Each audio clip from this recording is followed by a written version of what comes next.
నమస్కారం. ఈరోజు మనం ఒక చాలా సాధారణమైన కానీ ముఖ్యమైన ప్రశ్న గురించి మాట్లాడుకోబోతున్నాం. చాలామంది ధ్యానం ఎందుకు మొదలు పెడతారు, కొన్నాళ్లకి మధ్యలోనే వదిలేస్తారు. సాధారణంగా అందరూ చెప్పే కారణం ఒకటే, ఆ పావుగంట సేపు దొరికే ప్రశాంతత ఉంది గదా, అది ఆ గదిలోంచి బయటకు అడుగు పెట్టగానే ఫట్టుమని ఆవరైపోతుంది. అవును. ఆఫీస్ టెన్షన్లు, ఇంటి పనులు, ట్రాఫిక్ అన్నీ కలిసి దాన్ని మింగేస్తాయి. ఖచ్చితంగా. మరి ఈరోజు మనం చర్చిస్తున్న ఆధారాలు సరిగ్గా ఆ సమస్యకే ఒక పరిష్కారం చూపిస్తున్నాయి. ధ్యానం యొక్క అసలు ఆట మనం కళ్ళు మూసుకొని కూర్చున్నప్పుడు కాదు, కళ్ళు తెరిచి మన జీవితంలోకి నడిచినప్పుడు మొదలవుతుందని ఈ సమాచారం చెబుతోంది. అవును. అవును. ఈ ఆధారాలు చెప్పేదేంటంటే, మనం ఆసనంపై కూర్చుని చేసే ధ్యానం కేవలం ఒక ప్రాక్టీస్ సెషన్ లాంటిది. ప్రాక్టీస్ సెషన్ అంతే. ఒక పియానో వాద్యకారుడు ప్రదర్శనకు ముందు స్కేల్స్ ప్రాక్టీస్ చేసినట్టు, లేదా ఒక క్రికెటర్ నెట్స్లో బ్యాటింగ్ ప్రాక్టీస్ చేసినట్టు. ఖచ్చితంగా అసలైన ప్రదర్శన, అసలైన ఆట మన జీవితం. ఇక్కడ లక్ష్యం కేవలం కొద్దిసేపు రిలాక్స్ అవ్వడం కాదు, మనం ప్రపంచాన్ని చూసే విధానాన్నే, అనుభూతి చెందే విధానాన్నే సమూలంగా మార్చేయడం. అంటే ఇది మన జీవితాన్ని విప్లవాత్మకంగా మార్చగల ఒక ప్రక్రియ అన్నమాట. అవును. ఇక్కడే ఈ విషయం చాలా ఆసక్తికరంగా మారుతోంది. ఈ సమాచారం ఒక మాయాక్షణం గురించి మాట్లాడుతోంది. Magic moment. అవును. అంటే మనం కావాలని ప్రయత్నించకుండానే మనలో ఎరుక, మైండ్ఫుల్నెస్ దానంతట అదే కలగడం. ఉదాహరణకు కారు నడుపుతున్నప్పుడు అకస్మాత్తుగా మన చేతులు స్టీరింగ్ వీల్పై ఉన్న స్పర్శను గమనించడం, లేదా చెత్తపడేయటానికి వెళ్ళినప్పుడు చల్లటి గాలి మన ముఖాన్ని తాకడాన్ని అనుభూతి చెందడం. ఓ అలాగా. అంటే మనం సాధనలో నేర్చుకుంటున్న నైపుణ్యాలు మనకు తెలియకుండానే మన జీవితంలోకి వస్తున్నాయనడానికి ఇదొక సంకేతమన్నమాట. అంతే. ఇదొక చిన్న కిటికీ లాంటిది. దాని ద్వారా భవిష్యత్తులో ఈ స్పృహ మన అనుభవంలో ఒక శాశ్వత లక్షణంగా ఎలా మారగలదో చూడవచ్చు. ఆ అనుభవం చాలా శక్తివంతమైనది. ఎందుకంటే అది మనకొక చిన్న రుచిని చూపిస్తుంది. ఎలాంటి రుచి? మన కోరికలు, భయాలు, ఆందోళనల ప్రవాహంలో కొట్టుకోకుండా వాటిని ఒక సాక్షిలా పక్కన నిలబడి గమనించగలిగితే ఎలా ఉంటుందో ఆ క్షణం మనకు తెలియజేస్తుంది. ఆ క్షణంలో ఒక రకమైన స్వేచ్ఛ ఉంటుంది. నిజమే. అయితే ఈ మార్పు దానంతటదే జరిగిపోదు. మనం చురుకుగా ఈ ప్రక్రియను ప్రోత్సహించాలి. ఈ ఆధారం చెప్పినట్లు ధ్యానంలో అత్యంత కీలకమైన క్షణమేంటో తెలుసా? ఏంటది? మనం ఆసనం నుండి లేవడానికి సిద్ధపడిన క్షణం. ఆ క్షణమా? నేను ధ్యానం ముగిసిన తర్వాత అనుకున్నాను. లేదు, ఆ లేవబోయే క్షణం. అప్పుడు మనకు రెండు దారులుంటాయి. ఒకటి, ఆ ప్రశాంతతను అక్కడే వదిలేసి మన పాత అలవాట్లలోకి దూకేయడం. రెండు, ఆ ఎరుకను, ఆ ప్రశాంతతను మనతో పాటు మన మిగిలిన రోజులోకి తీసుకువెళ్లడం. సరే, దీన్ని కొంచెం లోతుగా చర్చిద్దాం. ఎందుకంటే ప్రశాంతంగా, నిశ్శబ్దంగా ఉన్న గది నుండి హడావిడిగా, గందరగోళంగా ఉండే మన జీవితంలోకి దూకడం, ఈ ఆధారం దీన్ని ఒక పొడవైన దూకు అని వర్ణించింది. Long jump. అవును, లాంగ్ జంప్. చాలామందికి ఆ దూకులో, ధ్యానంలో పొందిన ఏకాగ్రత, ప్రశాంతత నిమిషాల్లోనే మాయమైపోతాయి. మరి ఈ దూరాన్ని ఎలా తగ్గించాలి? ఇక్కడ ఆశ్చర్యపరిచే విషయమేంటంటే, ఈ సమస్య కొత్తదేమీ కాదు. శతాబ్దాలుగా ధ్యానం చేసే భిక్షువులు ఈ పరివర్తనను సులభతరం చేయడానికి అనేక వ్యాయామాలను, పద్ధతులను రూపొందించారు. అంటే వాళ్ళు ఆ పెద్ద దూకును చిన్న చిన్న అడుగులుగా విభజించారన్నమాట. ఖచ్చితంగా. వాటిలో కొన్నింటిని ఈ ఆధారాలి మనకు పరిచయం చేస్తున్నాయి. మొదటిది చాలా సులభమైనది. ఈ ఆధారం దీన్ని పోస్ట్ కుషన్ బఫర్ అంటోంది. పోస్ట్ కుషన్ బఫర్ వినడానికి కొంచెం టెక్నికల్గా ఉంది. మనం దీన్ని ధ్యానానంతర విరామం అని పిలుచుకోవచ్చా? అంటే ధ్యానం తర్వాత తీసుకునే ఒక చిన్న గ్యాప్. ఖచ్చితంగా అదే దాని అర్థం. చాలా సింపుల్.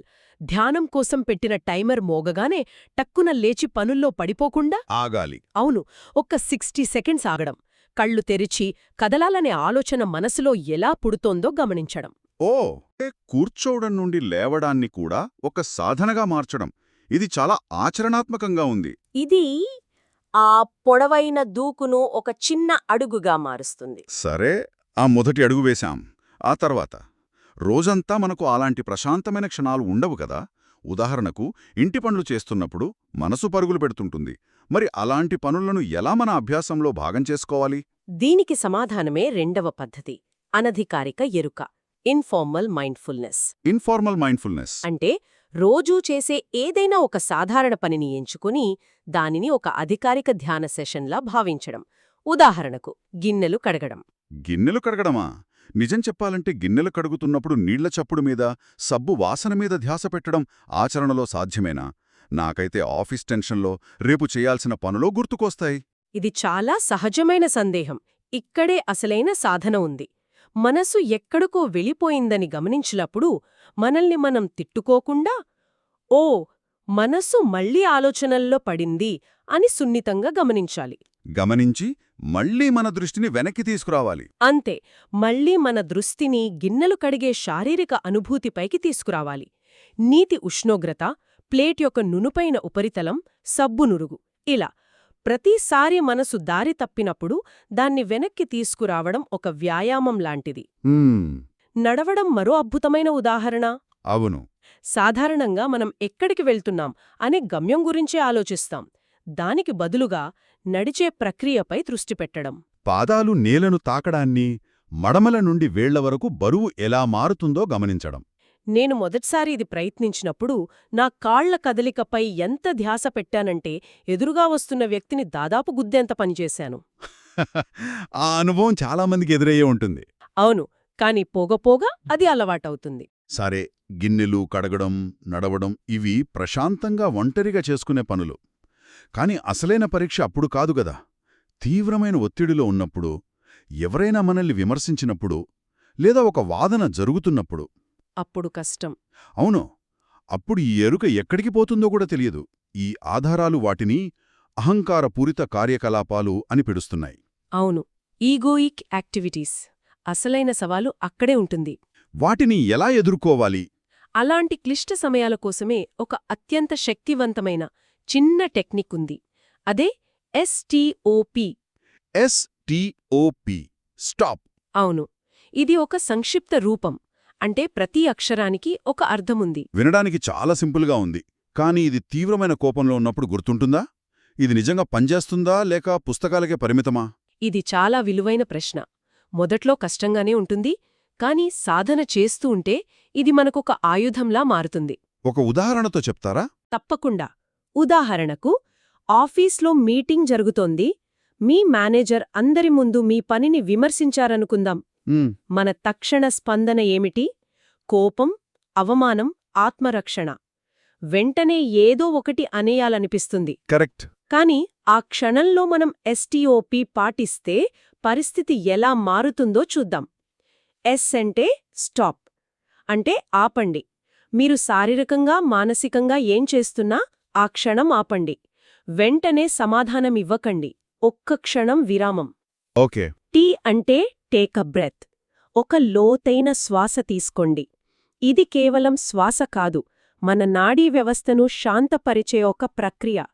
ఆ ఒక్క శ్వాస మనల్ని ఆటోమేటిక్ రియాక్షన్ మోడ్ నుండి బయటకు తెస్తుంది. ఆ ఒక్క క్షణం ఆగడం, ఆ ఒక్క శ్వాస తీసుకోవడం, అదే అతిపెద్ద సవాలనిపిస్తుంది. నిజమే. అందుకే తర్వాతి అడుగు చాలా ముఖ్యం.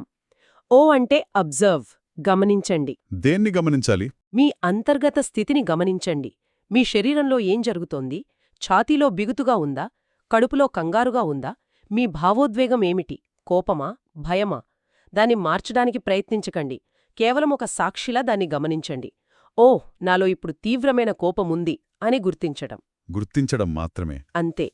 ఆ తర్వాత చివరిగా పి అంటే ప్రొసీడ్. ఇప్పుడు ముందుకు సాగండి. కాని ఇప్పుడు మీ స్పందన గుడ్డిగా, ఆవేశంతో రాదు. మరింత స్పష్టతతో, మరింత ఎరుకతో వస్తుంది. ఆ మేనేజర్తో వాదించే బదులు, మీ ఫీడ్బ్యాక్ నేను తీసుకున్నాను, దీని గురించి మీతో తర్వాత ప్రైవేట్గా మాట్లాడతాను అని ప్రశాంతంగా చెప్పగలిగే అవకాశం ఉంటుంది. ఇది ఆటోమేటిక్ ప్రతిచర్యకు అంటే రియాక్షన్కి, స్పృహతో కూడిన స్పందనకు అంటే రెస్పాన్స్కి మధ్య ఉన్న తేడా. అవును, ఇది మన సంబంధాలను కాపాడే ఒక ఆయుధం. ఈ ఉదాహరణతో ఇది చాలా స్పష్టంగా అర్థమైంది. ధ్యానమంటే కేవలం ప్రశాంతంగా ఉండటం కాదు, కష్టమైన సమయాల్లో కూడా మన స్పృహను కోల్పోకుండా ఉండటం. కరెక్ట్. ఈ చిన్న చిన్న పద్ధతులు అంటే ఆ ధ్యానానంతర విరామం, గిన్నెలు కడగడం వంటి అనధికారిక సాధన మరియు స్టాప్ వంటి టెక్నిక్స్, ఇవన్నీ ఆ ఆసనం నుండి మన జీవితానికి ఒక వంతెనలా పనిచేస్తాయన్నమాట. ఖచ్చితంగా. ఎందుకంటే అంతిమంగా ధ్యానం అనేది ఒక ప్రత్యేకమైన భంగిమలో కూర్చోవడం కాదు. అదొక ఎరుక, ఒక మానసిక స్థితి. అవును. ఆ ఎరుకను మనం ఏ పని చేస్తుందా, ఎక్కడ ఉన్నా మనతో ఉంచుకోవడమే అసలైన ధ్యానం. ఆ ఎరుకను పెంపొందించుకుని దాన్ని ఉపయోగించడమే ధ్యానం. అంతే. కాబట్టి అసలు విషయమేమిటంటే, ధ్యానం కొన్నిసార్లు నిస్తేజంగా, ఫలవంతం కానట్లు అనిపిస్తుందంటే దానికి కారణం అది మన నిజ జీవితానికి అన్వయించబడకపోవడమే కావచ్చు. నిజమే. అసలైన ఆనందం, స్వేచ్ఛ మన ఆలోచనలు, భావోద్వేగాల ప్రవాహంలో నిరంతరం కొట్టుకుపోకుండా వాటిని గమనించగలగడంలోనే ఉంది. ఉంది. ఈరోజు చర్చ నుండి గుర్తుంచుకోవలసిన అత్యంత ముఖ్యమైన వాక్యం బహుశా ఇదేనేమో. ధ్యానంలో అత్యంత కీలకమైన క్షణం మనం ఆసనం నుండి లేవడానికి సిద్ధపడిన క్షణం. ముగింపుగా శ్రోతలు ఆలోచించడానికి ఒక ప్రశ్నను వదిలిపెట్టాలనుకుంటున్నాను. తప్పకుండా. ఈరోజు మనం గిన్నెలు కడగడం, నడవడం వంటి పనులను చర్చించాం. ఇవి కాకుండా రోజూ చేసే ఏ ఇతర సాధారణ లేదా బోరింగ్ పనిని ఒక ఎరుకతో కూడిన ధ్యానంగా మార్చుకోవచ్చు? మంచి ప్రశ్న. ఉదాహరణకు బట్టలు మడతపెట్టడం, ఇల్లు శుభ్రం చేయడం లేదా ఆఫీస్కి ప్రయాణించడం. అలాంటి ఒక పనిని ఎంచుకుని దాన్ని చేసేటప్పుడు 5 ఇంద్రియాలను ఉపయోగించడానికి ప్రయత్నిస్తే ఆ పని యొక్క అనుభవం ఎలా మారుతుంది? ఆ బోరింగ్ పనిలో కూడా ఏదైనా కొత్తదనాన్ని, ప్రశాంతతను కనుగొనగలరేమో ఆలోచించండి.